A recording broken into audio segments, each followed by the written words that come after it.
Welcome to the Whiteley Primary School Parent Information PowerPoint about the zones of regulation.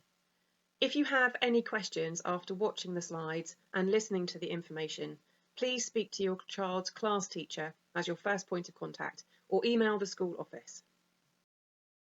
The zones of regulation was created by an occupational therapist as a curriculum to support children with self-regulation. It's an approach implemented by schools internationally and used in the UK by primary schools, secondary schools in mainstream and specialist provision. It's an evidence-based approach, which means it's a tried and tested programme. Hampshire educational psychologists have recommended the zones of regulation to support children at Whiteley Primary School, as have outreach service professionals that advise us on improving provision and practice. The curriculum is based on the use of 4 coloured zones.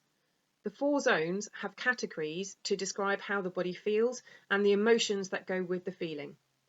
This poster is from the Zones of Regulation registered website. This is not the only representation. There are a wealth of options for representing the 4 colours of the zones and the emotions associated with them, with more examples in further slides and many available online. The concept of the zones and the colours is really as accessible as it appears in the visual. We will look at each colour in turn in a moment and talk about how we use them, but first talk about why we use them. We observe that some children, as do adults, have a more instinctive ability to recognise and then manage their own self-regulation. Others need some guidance, and some need this skill explicitly broken down and taught to them. Just like number buns or letter formation, self-regulation is a skill, and each child needs different levels of support to reach the desired outcome. Being able to self-regulate benefits the child with their personal development, socially, and also with their learning and ability to achieve their best potential. What the zones is not is a behaviour tool. The zones does not do the job of a reward chart or set behaviour expectations. The zones are designed to help the children recognise when they are in different zones, as well as learn how to use strategies to change or stay in the zone they are in. Through engaging with the curriculum, the children acquire an increased vocabulary of emotional language, strategies to help calm and to become more alert, ways to find positive solutions. They are more developed in skills in reading other people's facial expressions. They develop perspective about how others see and react to their behaviour and insight into events that trigger their own and others' behaviour. All of these are skills and awareness that work towards developing independent regulation. And the way the curriculum achieves this is using 2 parts to the approach. Firstly, understanding and recognising the emotions, and then learning how to regulate those emotions through strategies, often referred to as a toolkit in the zones of regulation. In school, we are used the following ways to support the first part of the curriculum: through a range of visuals, use of storybooks during taught zones lessons and also through class text and guided reading, and the use of adult modelling and commentary. If adult modelling and commentary are not familiar to you, there are examples of how we use them in some slides in a few moments. A Google search for the zones of regulation will return lots of examples of visuals. Some use just images and others include vocabulary. Visuals support the development of the language and recognising emotions even before needing to read the vocabulary. So children who don't yet read, are visual learners, need uncluttered resources, or who are working towards developing the vocabulary can still access the zones. In school, we use a range of stories and texts to talk about emotions and feelings. Taught lessons on the zones of regulation start with the book On Monday When It Rains. Characters in any story or programme that you share together can be used to discuss the zones with your child, and I will give some examples how you might like to use this approach at home in future slides. That is part 1 of the curriculum approach. Part 2 tackles using tools and strategies to move between the zones. The green zone. At school, we generally refer to the green zone as the zone we are supporting children to be in so they are ready and able to learn. We think about what we can do to support children to know how to get into the green zone and then how to maintain and stay in the green zone. Yellow zone. No one stays in the green zone all the time, so that's when part 2 of the approach, having some tools to help us move between the zones, is used. There are lots of suggested tools on this slide and online for moving from the yellow zone. For the tools to work, they need to be effective for the individual. In school, children collate ideas together and are invited to try different tools. Just like adults, there will be strategies that help some people and not others, but having the opportunity and encouragement to try helps develop their understanding and decide on the tools that work for them. When children are new to the zones, adult modelling is really supportive and impactful. When an adult is feeling an emotion in a zone, they can name the feeling, validate it, and then explain how they manage that uncomfortable or undesired feeling.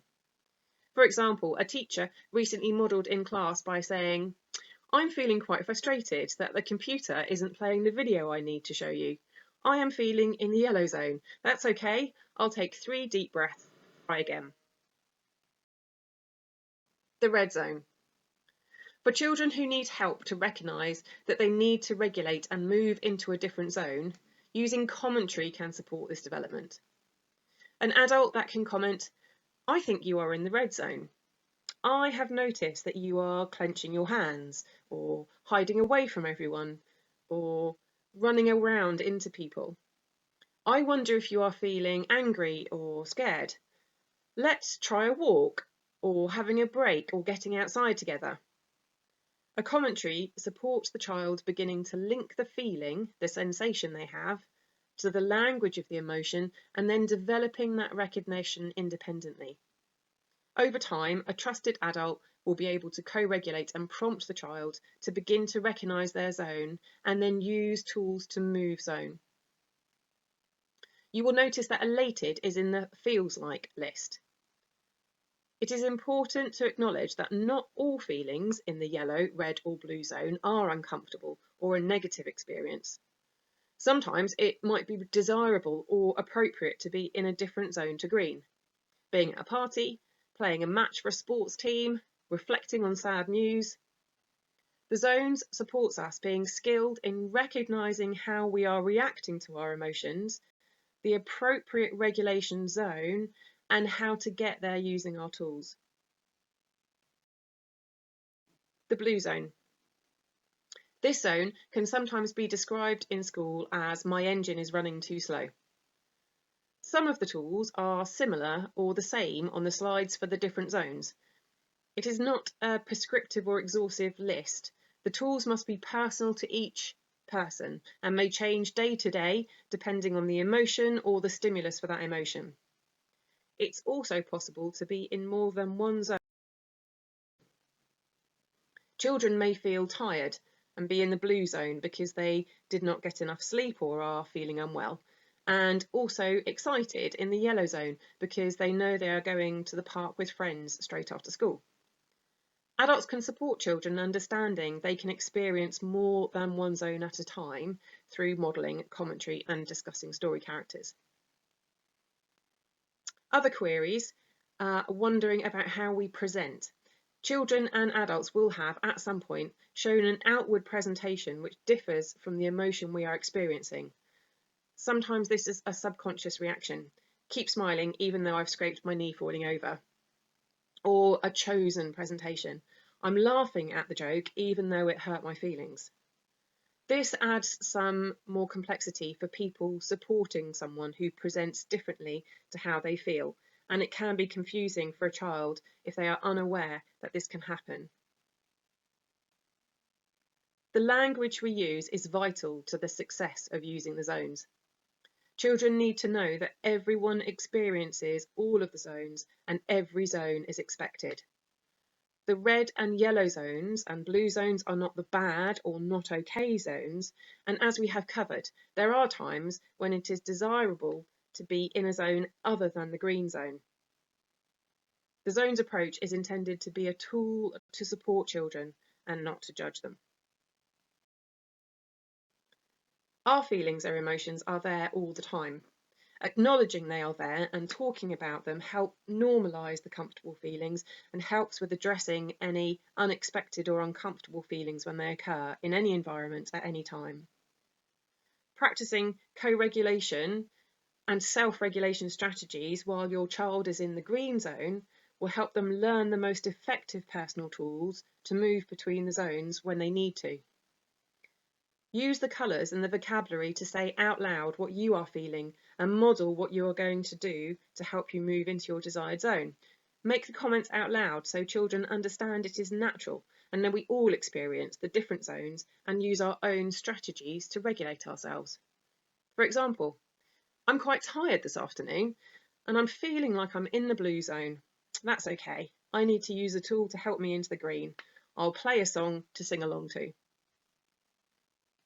Using characters in programs and storybooks is a great way to start a discussion about how someone else might be feeling, to start a conversation about facial expressions and reflect on what their body language is telling us.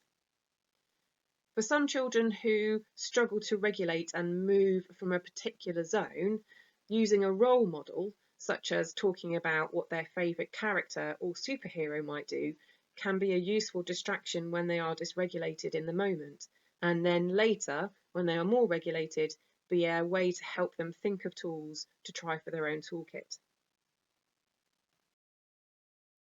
This final slide has some key consideration for the adults to reflect on and be aware of when putting the zones into practice at home and at school. These approaches are vital to effectively and consistently supporting all of our children all of the time, to which the zones of regulation are an important addition. Thank you.